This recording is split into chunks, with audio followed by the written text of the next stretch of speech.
BJP MLA Byrathi ಬಸವರಾಜ್ಗೆ ಹೊಸ ಸಂಕಷ್ಟವೊಂದು ಶುರುವಾಗಿದೆ. ಬಿಕ್ಲು ಶಿವ ಹತ್ಯೆ ಕೇಸಲ್ಲಿ ಶಾಸಕ ಭೈರತಿ ಬಸವರಾಜ್ಗೆ ಬಂಧನ ಭೀತಿ ಎದುರಾಗಿದೆ. ನಾನು ಆರೋಪಿ ನಂಬರ್ 5 ಅಂದ ಮಾತ್ರಕ್ಕೆ ರಕ್ಷಣೆ ಹೊಂದೋದಕ್ಕೆ ಸಾಧ್ಯ ಇಲ್ಲ.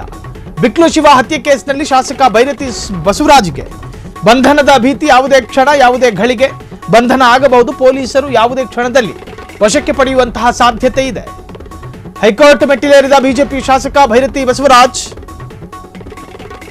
ಎಫ್ಐಆರ್ ರದ್ದು ಕೋರಿ ನ್ಯಾಯಾಲಯಕ್ಕೆ ಅರ್ಜಿ. ಇದೊಂದು ಈ ನಮ್ಮ ಜನಪ್ರತಿನಿಧಿಗಳಿಗೆ ಇದೊಂದು ತಾಕತ್ತು, ತಮ್ಮ ತೋಳ್ಬಲ ಇದೆ. ನ್ಯಾಯಮೂರ್ತಿ ಕೃಷ್ಣಕುಮಾರ್ ಪೀಠದಲ್ಲಿ ಅರ್ಜಿ ವಿಚಾರಣೆ ಸಾಧ್ಯತೆ.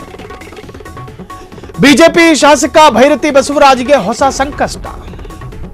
ತನ್ನ ಮೇಲೆ ಏನೇ ಪ್ರಕರಣಗಳು ಬರಲಿ, ಜನಪ್ರತಿನಿಧಿಗಳು ಹೇಳೋದು ನಾನು ಸ್ಟೇ ತರ್ತೀನಿ ಅಂತ. ಬಿಕ್ಲು ಶಿವ ಹತ್ಯೆ ಕೇಸ್ನಲ್ಲಿ ಶಾಸಕ ಭೈರತಿ ಬಸವರಾಜ್ಗೆ ಈಗ ಬಂಧನದ ಬಿಸಿ ಅಥವಾ ಬಂಧನದ ಭೀತಿಯೂ ಕೂಡ ಶುರುವಾಗಿರುವಂತಹದ್ದು. ಬಿಜೆಪಿ ಶಾಸಕ ಭೈರತಿ ಬಸವರಾಜ್ ಹೊಸ ಸಂಕಷ್ಟ. ಬೆಳಿಗ್ಗೆ ನಾವು ವಿಸ್ತೃತವಾಗಿ ಈ ಒಂದು ಪ್ರಕರಣಕ್ಕೆ ಸಂಬಂಧಪಟ್ಟ ಹಾಗೆ ಮಾತನಾಡಿದ್ವಿ. ಒಂದು ಜಾಗ, ಆ ಜಾಗಕ್ಕೆ ಸಂಬಂಧಪಟ್ಟ ಹಾಗೆ ವಾರಿಸುದಾರರು ಪಾಪ ಟೆಂಟ್ ಹಾಕೊಂಡು ಕೂತ್ಕೊಂಡಿದ್ರಂತೆ. ಅಲ್ಲಿಗೊಂದಷ್ಟು ಜನ ಹೋಗ್ತಾರೆ, ಆ ಟೆಂಟ್ ಒಳಗೆ ನುಗ್ಗಿ ದಾಂಧಲೆ ಮಾಡ್ತಾರೆ. ಆ ಒಂದು ಕೊಲೆ ಪ್ರಕರಣ, ಆ ಪ್ರಕರಣ ಇವರ ವಿರುದ್ಧ ಎಫ್ಐಆರ್ ಕೂಡ ದಾಖಲಾಗಿತ್ತು. ಆ ಪ್ರಕರಣದಲ್ಲಿ ಎಫ್ಐ ಆರೋಪಿ ಯಾರು? ಭೈರತಿ ಬಸವರಾಜ್. ಸೊ ನ್ಯಾಯಮೂರ್ತಿ ಕೃಷ್ಣಕುಮಾರ್ ಪೀಠದಲ್ಲಿ ಅರ್ಜಿ ವಿಚಾರಣೆ ಸಾಧ್ಯತೆ. ಈಗಾಗಲೇ ಹೈಕೋರ್ಟ್ ಮೊರೆ ಹೋಗಿದ್ದಾರೆ, ಮೇಲ್ಮನವಿ ಸಲ್ಲಿಸಿದ್ದಾರೆ. ಬಿಜೆಪಿ ಶಾಸಕ ಭೈರತಿ ಬಸವರಾಜ್ಗೆ ಇದು ಹೊಸ ಸಂಕಷ್ಟ. ಒಂದು ವೇಳೆ ಅಲ್ಲಿಯೂ ಕೂಡ ತಿರಸ್ಕಾರ ಆದರೆ ಅರ್ಜಿ ಬಂಧನ ಗ್ಯಾರಂಟಿ.